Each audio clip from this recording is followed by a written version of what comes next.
satria zao tenin' jesosy hoe de tsarovy ilay nandrenesanao sy nandraisanao zany hoe no raisiny any le tenin'andriamanitra tamin'ny voalohany nankatoaviny any zany fa izao niala tamin'le fitiavana voalohany izy tsy mba misy riavana zany hoe mpanota zany a tonga de hoe midaraboka be fa miditra tsikelikely le fahotany miditra tsikelikely iny mikiky anao tsikelikely eo iny de midaraboka ianao ivavatsika tompoko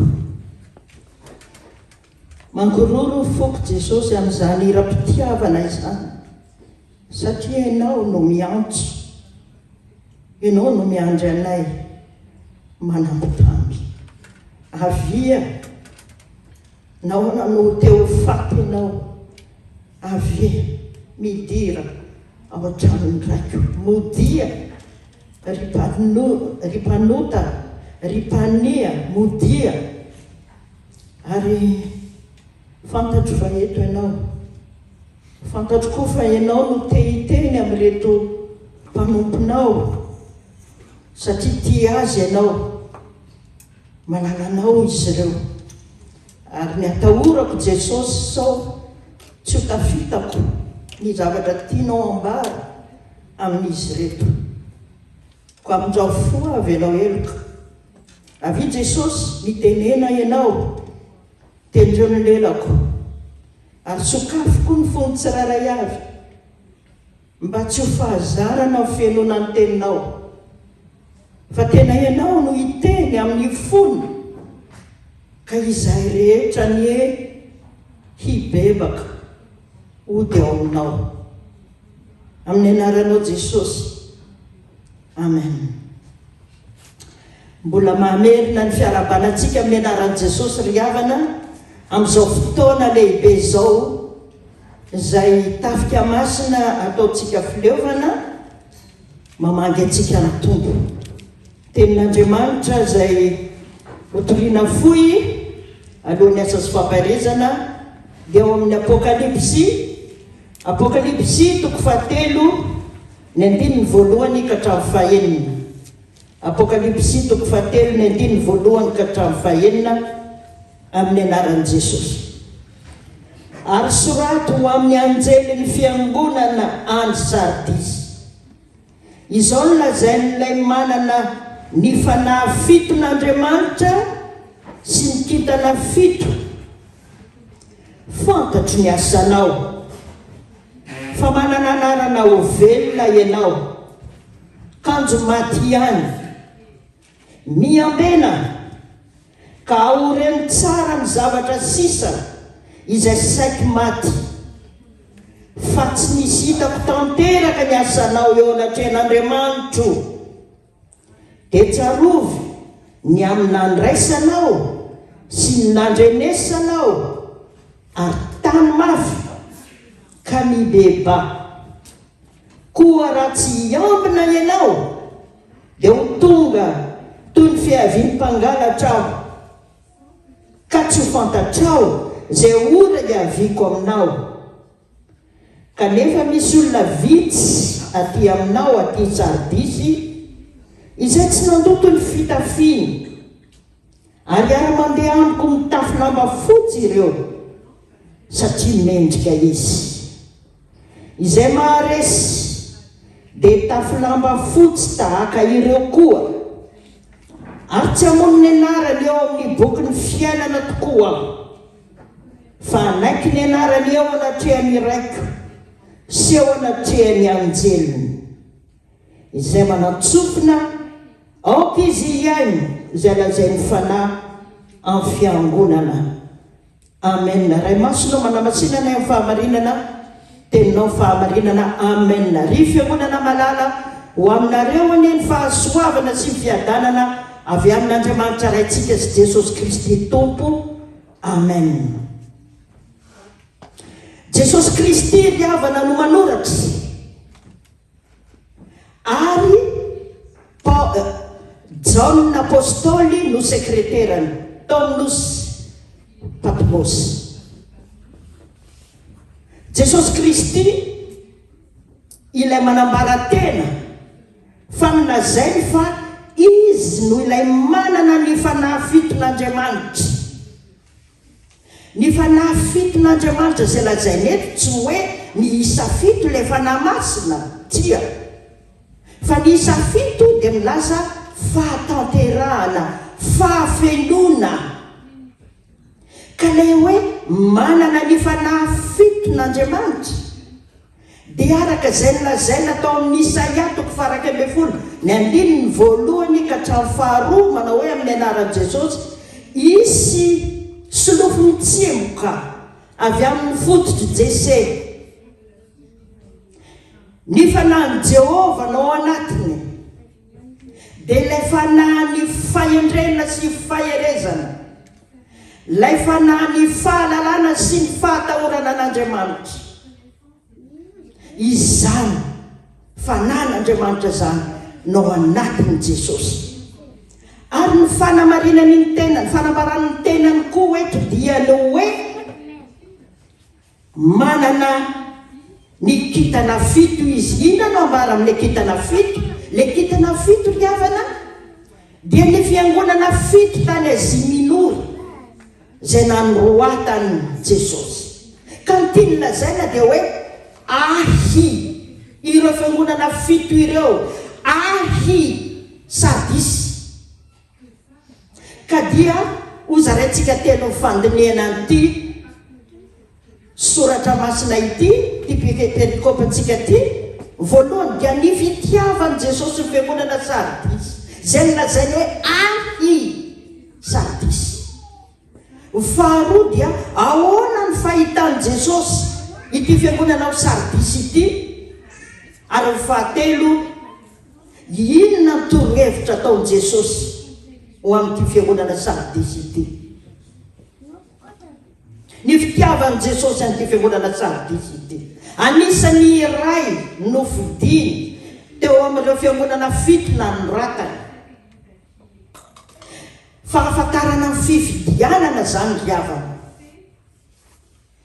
Izany dia manambara ny asarobidy fa tsy mitovy amin'ny olon-drehetra ianao matoa fidina, matoa antsoina, manome valeur anao zany, sarobidy ianao ka fidiny, indrindra fa ianao fiangonana. Le fiangonana mantsiriavana tsy ity trano ity fa ianao iza tsiraray avy.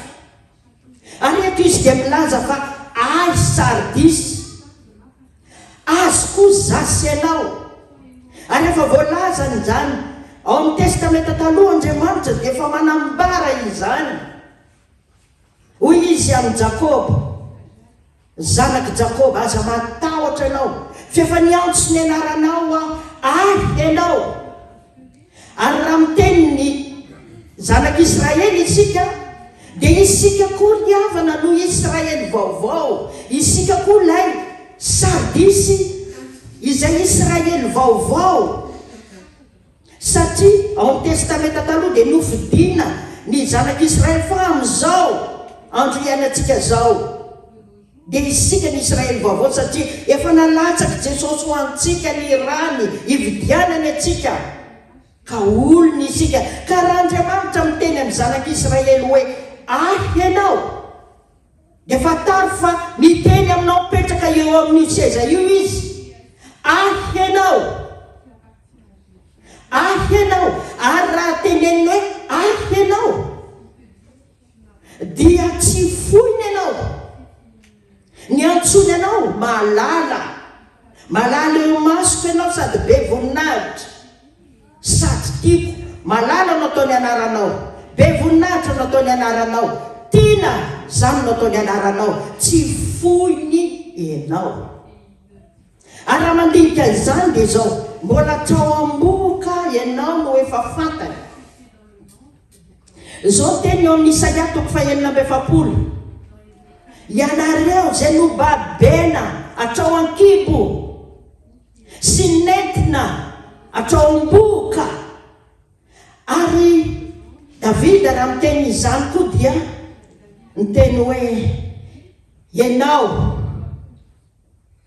ny masonao efa nahita na dia mbola tsy afady azy zaho. Ary zao koa tenin'Andriamanitra ao amin'ny Jeremia toko voalohany, fony atsiny ianao fony tsy mbola noforony koa, izany namorona anao fa tsy ndray aman-dreninao no efa fantatro. Ary atsiny ianao fony tsy mbola teraka no efa nao masiniko. Fantatrao ve zany fitiavan'Andriamanitra anao zany? Tsy vitan'izany. Matoa ianao tahaka izao, izy no mitsimbona anao, izy no nampianatra anao. Araky ny teny ao amin'ny Osea toko 1:10 dia lazainy hoe izany nampianatra ny Efraima handeha. Ataovy eo ny anaranao. Tsy ndray aman-dreninao nampianatra anao handeha ry havana. Misy ake malemy atranakibo e, fa izy nampianatra anao handeha. Ary izy no mitsinjo anao isan'andro matoy izao anao. Ary dia ao amin'ny testamenta vaovao koa ahitantsika zany fitiavan'i Jesosy izany. Anisan'izany ny fitiavany any Sardisy eto, fitiavany Asianao zany. Hoy Jesosy hoe tahaka ny tiavany ray ihany no itiavako anareo koa. Ary hoy izy hoe tsy ataoko mpanompo intsony ianareo, satria ilay mpanompo tsy mahafantatra zay lazain'ny tompony, fa efa nataoko hoe sakaiza ianareo, satria izay rehetra fantatro tamin'ny raiko nefa nambarako taminareo koa. Fa izy rehefa tia azy ho Jaona dia tia azy hatramin'ny farany. Izao sy anao no mivadibadika aminy, fa rehefa tia amintsika izy dia tia antsika hatramin'ny farany. Profon'izany fitiavany zany nivavaka nataony tamin'irainy. Hoy izy hoe efa nomeko azy ny voninahitra nomenao aho, ao amin'ny Jaona toko 7:10. Ary zao koa mivavaka nataony mba ho iray ihany izy rehetra tahaka anao ray ato amiko, ary zaho ao aminao, ary mba ao amintsika koa izy, ampitoviny amin'ny tenantsika ry havana. Ary zany mba faneren'ny fony hitomaniny amin'Andriamanitra rainy, ray ô tiako mba ho any amiko ity lalao ty. Ataovy koa ny anaranao, tiako mba ho any amiko, mba hahita ny voninahitra zay nomenao aho. Araky ny tononkira natao tsika teo, avie modie mampo ianao. Ary lazaiko anao fa na ianao irery azy any teto tany, nidina izy avonjy anao. Misy fitiavana tahaka zany ve ry havana? Zany ny fitiavan'i Jesosy an'ity fiangonana Sardisy ity, fitiavany Asianao koa. Dia miteny angamba ianao hoe ahoana ry dokotera no anamporofonao fa tena tia izy. Ianao mbola velinaina zao dia fampirofo. Ianao vita batisa dia fampirofo. Araky ny nambara teo, ny batisa ry havana dia ananganana antsika ho tena zanany, ka isika manana nationalité ny lanitra, tompo-tanitsika any, tompo-tanitsika any fa tsy vahiny. Citoyen lanitra isika. Izany no nahatonga tsika natao batisa mba ho zanany hiara-monina aminy, ary tsy vitan'izany nandray fanasany tompo isika, nandray ilay rano fanekena isika. Io rano fanekena io anadiovany antsika, ahatonga azy olona ty anatitsika, ka araky ny teny teo tempolony isika, hitoerany isika. Ka amin'ny batisa isika natsofoka tao amin'Andriamanitra, fa amin'ny sakramenta masina fandraisana fanasany tompo kosa Jesosy mihitsy no miditra monina ao anatitsika. Misy fitiavana lehibe noho izany ve? Izany no nitiavany an'ity Sardisy ty ry havana. Hiditra amin'ny tapany faharoa isika. Ahoana nefa fahitany Jesosy an'ity Sardisy ity? Mizara telo. Ny voalohany dia hitan'i Jesosy fa maty. Manao diagnostika Jesosy tahaka ny dokotera, Izy manao diagnostika rehefa zahay mandeha mijery marary ohatra ka mijanona ny fony tsy mitepitsony tsy miaina tsony izy dia inona zay maty izy zay. Eto Jesosy dia mahita fa maty sardisy. Amin'ny teny français dia tena mazava, tu passes pour être vivant mais tu es mort, tu es mort. Zay no kategorian'ny olona voalohany amin'ity sardisy ity. Kategoria faharoa dia zao, misy efa eo am-bavahoana ny fahafatesana. Zay teny hoe aoreny ny asa mba tsy ho faty, misy ny efa eo am-bavahoana. Ary ny fahatelo, misy ilay tena velona, le lazainy hoe misy olona vitsy eo aminareo zay tsy nandoto ny fitafiana. Telo zany ny kategorian'ny olona tao sardisy araky ny diagnostika ny Jesosy eny. Ilay tsy nandoto ny fitafiny, ilay velona no idirantsika voalohany, avy eo tsika miditra amin'ilay maty. Ilay tsy nandoto ny fitafiny, ahoana reny nahazahoany reto olona vitsy tao sardisy reto tsy nandoto ny fitafiny? Satria tafaray amin'i Jesosy izy, namala ny fitiavan'i Jesosy izy, ka niaro ny tenany tsy ho voaloto, niaro le akanjo tsy ho voaloto. Tsy vitan'olombelona zany, tsy vitany eritena zany ry havana, fa le firaisanaina, le finoana zay efa velabelarina teo, na tamin'ny atsikasa na tamin'ny fampianarana nataon'ny pastora teo, ilay fifaniraisana lalina ao amin'i Jesosy no ahatanteraka izany, fifadiana ny ota izany. Nisy ihany ny teo amin'ny groupe teo hoe ahoana ary no ahatonga atsika tena hoe ho tepolo ny fanahy masina, dia nisy ny proposition maro teo, tena raisitsika daholo reny, fa itiko ny fifandraisanao tsy tapaka amin'i Jesosy. Lay fonao dia tahaka ny hoe misy portable ao anatin'ny fonao ao, portable tsy lany chargeur fa mandeha foana, azahoana communication en permanence amin'i Jesosy. Zay le izy. Isaky ny amindry ianao mivavaka, isaky ny miaina ianao mivavaka, fifandraisana maharitra amin'i Jesosy. Io dia omen'ilay fanahy masina ery ianao, atonganao hifady ny ota. Hiditra amin'ny faharoa isika ilay tenenin'i Jesosy hoe maty. Ny fahafatesana lazaina teto efa nazavain'ny pastora teo ihany ny fahafatesana, fa fahafatesana ara-panahy no lazaina eto. Inona ilay fahafatesana? Fisarahana amin'Andriamanitra. Ary vokatsy n'inona? Vokatsy ny ota, satria fahafatesana ny tambony ota. Le salaire du péché c'est la mort. Raha vao manota ianao tsy maintsy maty ianao zay. Ka ireto sardisy reto efa tsisy azo andraisana azy tsony, araky ny diagnostika ny Jesosy eto, maty fanahy izy reto. Tahaka ny mamako, mamanely lava zay nahita olona raha tonga teto Frantsa dia miteny hoe zay olona hitako rehetra dia maty daholo, nefa lolona mandehanderaky ny arabe, satria maty fanahy, tafasaraka amin'Andriamanitra. Dia manontany tenitsika hoe inona reny nahafaty azy? Ny ota riava, ny ota fikomina amin'Andriamanitra. Ary avy aiza ny ota?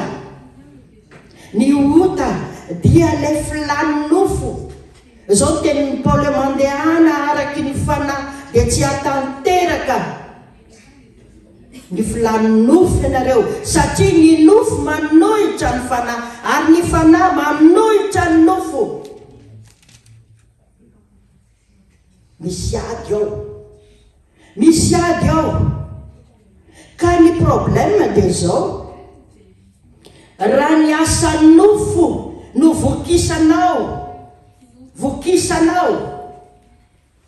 amin'ny alalan'ny télé, amin'ny alalan'ny réseaux sociaux efa nilazaina teo, amin'ny alalan'ny sary tsy mendrika, amin'ny alalan'ny zavatra maro samihafa ny fahalotona, iny no vokisanao dia iny no matanjaka dia resy le asan'ny fanahy. Fa raha ny fanahy no vokisanao mandrakariva amin'ny alalan'ny tenin'Andriamanitra, amin'ny alalan'ny vavaka, dia mitombo ao anatinao io ary lasa mankahala fahotana ianao. Ity koa ry havana, aza manome toerana ny devoly, aza manome toerana ny devoly.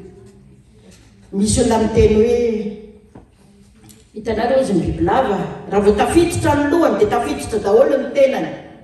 Izao ny tenin'Andriamanitra hoe aza manome toerana ny devoly, toerony ny devoly fahavalonareo dia andositra nareo, aza nanaovana io ry havana. Fa izay no nafaty amin'ity sardisy ity. Ity sardisy ity nge mba tian'Andriamanitra ihany tamin'ny voalohany, mba tian'i Jesosy ihany tamin'ny voalohany, satria izao tenin'i Jesosy hoe dia tsarovy ilay nandrenesanao sy nandraisanao. Zany hoe no raisiny ihany ilay tenin'Andriamanitra tamin'ny voalohany, nankatoaviny ihany zany. Fa izao niala tamin'ilay fitiavana voalohany izy. Tsy mba misy ry havana zany hoe mpanota zany tonga dia hoe midaraboka be, fa miditra tsikelikely le fahotany, miditra tsikelikely iny, mikiky anao tsikelikely eo iny dia midaraboka ianao. Ka mitaona Jesosy eto iverenana amin'ilay fitiavana voalohany tahaka ny tenenany amin'ny Efesosy. Dia fantatritsika daholo mo ireo ota izay tany saina rehetra ao amin'ny Galatiana 5. Fa ny ota dia izao manomboka amin'ny fijangajangana, ny fahalotona, fijejojoana sisa izay lazain'i Paoly fa izay manao izany dia tsy hiditra amin'ny fanjakan'Andriamanitra. Fijangajangana no voalohany indrindra première liste. Ary Paoly dia miteny hoe mandrosira ny fijangajangana, satria ny fahotana rehetra izay ataon'ny olona dia anivelany tenany, fa ny mpijangajanga kosa dia manota amin'ny tenany. Dia fa nresantsika teo le izy hoe ahoana ary tsy fantatrareo fa tempolo fanahy masina ny tenanareo. Ary raha misy manimba ny tempolin'Andriamanitra dia simban'Andriamanitra koa izy, tsy tompo ny tenanareo ianareo. Ka dia manoro-hevitra lay tianao, manoro-hevitra Jesosy eto ry havana, hoy izy hoe koa mibeba, miambena, tsarovy. Ndikan'ilay hoe tsarovy dia miverena fitiavana voalohany, ary le mibeba dia miverena koa araky le antsoantso teo hoe modi ny mpanota ao. Miambena, le fiambenana ry havana raha ohatra ianao ka matory dia tsy afaka miambina ianao. Fa ao anatin'izay miambina zay olona efa taitra vao afaka mitandrina, afaka miambina, ka dia miverina ihany le fampianarana eto hoe mifoaza tsara dia miambena. Fa miteny Jesosy hoe raha tsy miambina ianao dia ho avy tahaka ny mpangalatra, zany hoe ho avy ny fitsarananao. Ity toko sy andininy ity zany mbola fitiavana izy ity. Dia le Jesosy mbola manambitamby izy ity satria ny fitiavany no ananara ny asianao, satria zanaka tiana hoy izy no tiaviko, zanako tiako no tiaviko. Ry havana hamaranako azy dia ity tantara ity. Indray andro mamaneny lava nahita an' Jesosy dia nantany mamaneny lava Jesosy hoe avy taiza ianao? Dia hoy Jesosy hoe avy nanary andranona tany amin'ny elo aho, avy nanary andranona tany amin'ny elo aho. Ry havana, tsy zasy anao zany sanatria, fa mbola miala-menina amintsika Jesosy amin'ity arivo ity, mbola miala-menina amiko sy aminao izy, mbola tiany isika hiverina aminy, tsy isika no ariny any amin'ny elo, fa isika dia tiany hody eo aminy mba hanana ilay fiainana mandrakizay. Ka aza manamafoy, aza atao tsinitsinina ilay fitiavany, aza atao tsinitsinina izy mandohalika eo anatrehanao ka mangataka ny fonao, aza zatra mivavaka diavana, ka isaky mitenenana hoe mibeba dia efa areko. Mbola fotoana izao iala-nenina amiko sy aminao, anehoany fitiavana amiko sy aminao, miverena amin'ny fitiavana voalohany, miambena, mibeba, ary raiso izy fa midanadananao ny lanitra tiany ampidirana anao. Dia voninahitra ny eo an'Andriamanitra ray zanaka fany masina zay fa azy hatramin'ny taloha ankehitriny mandrakizay. Amen. Mbola vavaka isika ry havana, mankasitraka anao zay Jesosy satria fantatray fa tianao izahay. Andriamanitra velona ianao, tena makala fahotana kanefa tena tianay mpanota tokoa. Notany saina teo ny ambangovangony ny teninao zay manambara fa tianao izahay. Ampio izay mba tsy ho sarotra tiavina Jesosy eo, ampio izay mba hibebaka tokoa, andray fanapa-kevitra entitra hiala amin'ny ratsy mpanao, ka manomboka amin'izao sisa izao ho tena hifikitra aminao tokoa, ka hifady ny ratsy ary dia hitafy ny lamba dia enao zany ilay fahamasinana, amin'ny anaranao Jesosy. Amen.